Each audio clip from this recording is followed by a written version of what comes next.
Welcome back to my channel. Welcome back to Claiborne. Please know how blessed I feel to have you with me today. So, am I still going to farmers market to sell my flowers? Well, the short answer is no. I was there 4 times and I was very naive. So I'm just going to jump into it and tell you my story. And then if you're thinking about using farmers markets as a place to sell your flowers, then just listen to my story first. So, okay, so you can see my setup here, right? So it's maybe 84 degrees, it's July, and there's not a whole lot of wind going on. And everything's just sitting on my table nicely. So I worked very hard at all 4 of these markets to have my table incredibly, beautifully presented. And I'll put some photos up of I think I have some good ones of before it started to fall apart. But I don't know why I was so naive about the location and the situation of this particular market. I was looking for a market that was close enough to me to make the round trip gas mileage worthwhile. And so I found one that was a little over 30 miles away. So it's about a 65-mile round trip. And I paid $50 for the entry fee, and then you would have to pay on Saturday mornings when market was over. You'd have to pay $10 for your Saturday setup fee, but they waived the fees. You could go on Tuesday nights if you wanted to, and they waived the fees for Tuesdays. And they sucked up the costs for debit cards, so you didn't have to set up for a debit card. You could just write out a guest ticket and hand it off to your customer, and they could go over to their table and swipe their credit card or debit card, and we didn't have to pay those fees. So that was a plus for me also. So it was close. They needed a flower, a bud tender. They needed someone. They didn't have really anybody with fresh cut flowers, and so there was an opportunity, and it was fairly reasonable. And they did all the advertising. So they would advertise on their Facebook page, and I think they even went on the radio a couple of times, and they did some advertising. They would feature one vendor a week, one vendor every Saturday. They would feature a new vendor, and they did all your little ads and all of that stuff. So that was nice about it. And you know, I'm not here to be Debbie Downer on farmers markets at all, not in any way. I think they're fantastic for your town. But I was naive. I was thinking, I've left the city to move down here to the country, and I only had real experience with open air city markets. And so the city market that I was used to going to was one of the oldest and permanent setups in all of downtown Kansas City, Missouri. And the flower vendors there weren't selling anything different than what I sell, and they had a line stretched out waiting on flowers. But you know this, so did the spice tenders, so did the meat sellers, so did the vegetable sellers, so did the berry sellers. They just had massive traffic coming through, and I was very impressed with that market. And so I was thinking open air city market, but what I was getting into was little itty bitty town farmers market. So one thing was low traffic. So I watched another video, and this guy was talking about the 5 time frames or phases of a farmer's market. And so like a half an hour before you even open, you get your early birds, and those are your regulars, and they swoop in half an hour before you even open, and they buy up all the best produce, all the best stuff, and they look for the best bargains, and then they leave, and then you don't see them again until next Saturday. And then when you actually officially open, you have a pretty good steady stream of traffic for about an hour. And that's true. What that guy said in his video, that was true. I found that to be very true. Pretty good steady stream. So you're going to make almost all of your sales that first hour. And then after that, it's rolling around close to lunchtime. And so people are there looking for food trucks. And you get those people like after breakfast and before lunch, and they're just kind of looking for snacks and things like that. And so then you get the ravenous crowd that comes in just for eating off the food trucks and they'll buy all the cakes and cupcakes, and if you sell like funnel cakes and like I said, cupcakes and cakes and pies, you're gonna make a fortune working a farmer's market, at least in the Midwest. So they didn't sell a lot of that though in this open air city market. I didn't see it. There was more stuff for cooking organic raw vegetable type stuff in the city market versus what was in this farmer's market. So people who sell produce, I don't know why, but they would bring mountains of produce and they would sell such a tiny fraction of that. And they would have like, sometimes they would have 2 canvases and 4 tables and just filled from one end to the other with produce. And it barely sells. I mean, literally, like you'll see some people walking out with 2 cucumbers, you know, and then you'll see, because they'll sell like 4 tomatoes, and it's not like they're walking out with big bags of anything. They're not walking out with big bags of anything. They might buy 6 ears of corn, and then that's sporadic. But the cupcake line, that stays pretty busy. The lemonade, that stays really super busy. Anybody with cold drinks stays busy. And so flowers, fresh flowers. The problem I had was I didn't realize how close I was to the country. And so all of the flowers that I can grow, these people see them every day. I mean, quite literally, you could drive down the road and pretty much see Rebecca type flowers. That's your daisies and your black-eyed Susans. You can see them growing everywhere. Filler flowers like Queen Anne's lace. When bee balm was really bursting, I was using bee balm. Purple echinacea. Oh my God, they think of it as weeds and they literally mow it down here. So those kind of flowers, those height of the summer, midsummer filler flowers, they weren't very impressive to these people. So they want things that you can grow. So I was selling the big, tall vases of gladiolus. And I tried selling bouquets first. Bouquets didn't move at all. Like wrapped bouquets in aqua packs, I sold maybe 2. And then I went in the rain. I went on a Saturday, a regular Saturday. I went on a Tuesday night when the heat index was so high they moved us indoors. We had maybe 20 customers. I sold one vase. And then my last day was absolute horror. I mean, I literally had a meltdown my last day.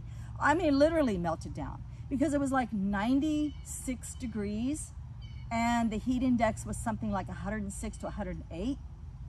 And we're on black asphalt pavement.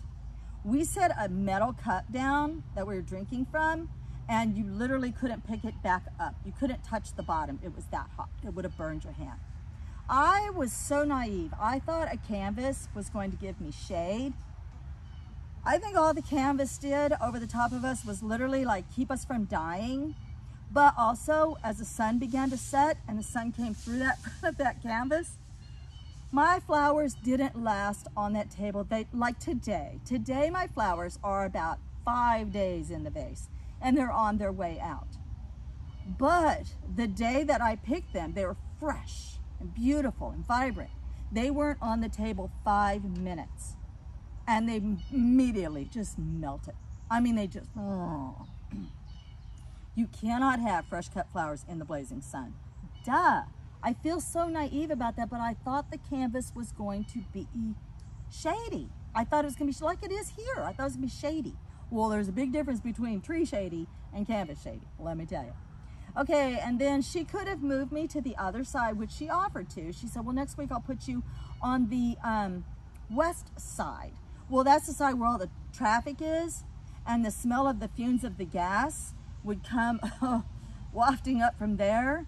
And then if you're lucky enough to be next to the patchouli soap, between that and the diesel, and you know, 140 degrees, whew, I literally wanted to die. I just, oh my God. And here's another thing I did not think about, was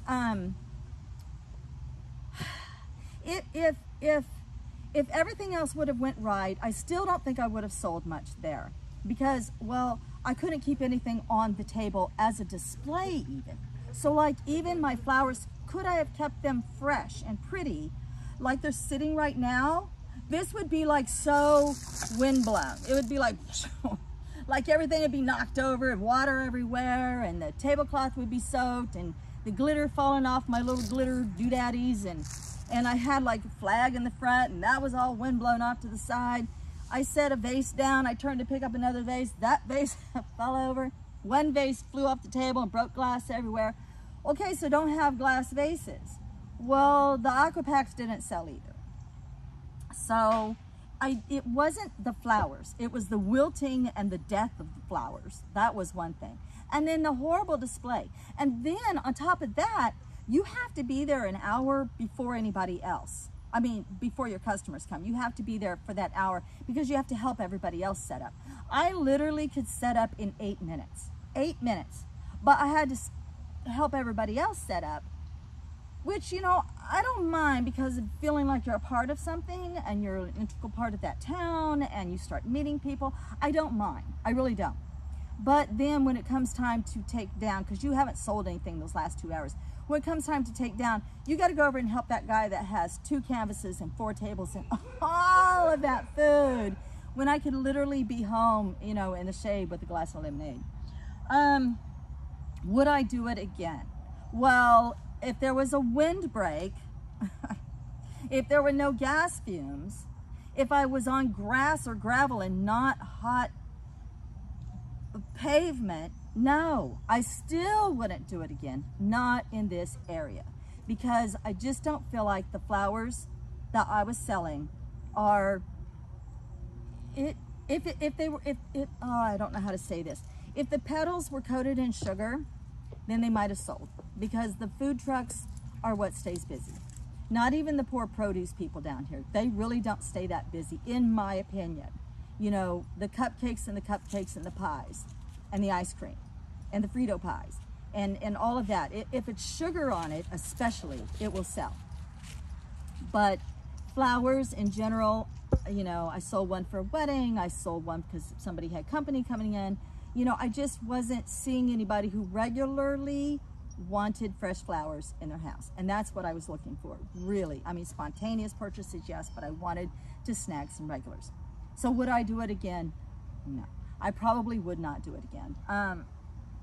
I don't get my money back, if you're wondering about that, because it was my choice to stop going. And I didn't burn any bridges. I, you know, told them thank you so much for the opportunity. And it was a great learning experience. I learned a lot about flowers and demand for flowers in this place where I'm located, which is what I need to know. So what was the good thing about the farmer's market? Well, I did get a whole bunch of knowledge and insight in those 4 short trips that I made there. And believe me, it doesn't seem short when you're tethered to other people and you can't leave. And I wanted to cry on my last day. My table looked so bad and my flowers were so wilted. I literally just, when she came along to take pictures, I literally was fighting back tears. It was that bad. So no, I wouldn't go back. No matter what, I think I'm just burned out on that. But I was talking about the good. And the good is that I did make a wonderful contact. A lady came over before my gladiolas, which are in vases like this tall. Before they started to fade, she came over. She was the face painter. She got photos of my glads. Her sister owns a floral shop. She cannot get beautiful glads in this area. And she desperately needs beautiful glads in this area. And so, yes, I made a contact. So I will hopefully be supplying gladiola stems, blazing star stems, and I think she also does purple echinacea and lilies. So I'll have a place to sell them to a florist. Just put them all in a big bucket, truck them down there, sell them to the florist all at once. Plus, we're still going to sell flowers from here. We're clearing out a spot right now to open up a little shop, and we're going to sell flowers. We're going to sell some organic produce, because that does sell somewhat, and seasoned firewood, because we have so many campsites because we live in the middle of the lakes. So that's what we're going to do. And also, I do get to, I have been spreading my name through the town. So I get to put up a display in front of a new cafe here in my own town, and it's only 10 to 2. and they have an awning. And so my flowers will be up against a building. I ordered a nice display for them to set down in buckets, and I'll only put out like 4 a day from 10 to 2. And the ladies at the bank, and the ladies at the courthouse, and the ladies that work all the little mercantile buildings, shops. And people will get to know my name. I have been delivering complimentary bouquets. I've just started that. And I just bring them to various businesses with my card on there. And I started a Facebook page for my business. And I'm just going to hopefully snag some customers that want flowers delivered in this area, and keep delivering to florists. And so that's how I'm going to do it, and my own little spot right here, rather than farmers markets. So that's my story. All right, guys, thanks for sticking with me through this elongated, elaborate story, but I just wanted to let you all know what my experience was and give you my honest feedback on farmers markets down here in this rural area. Okay, guys, much love and light. Blessed be.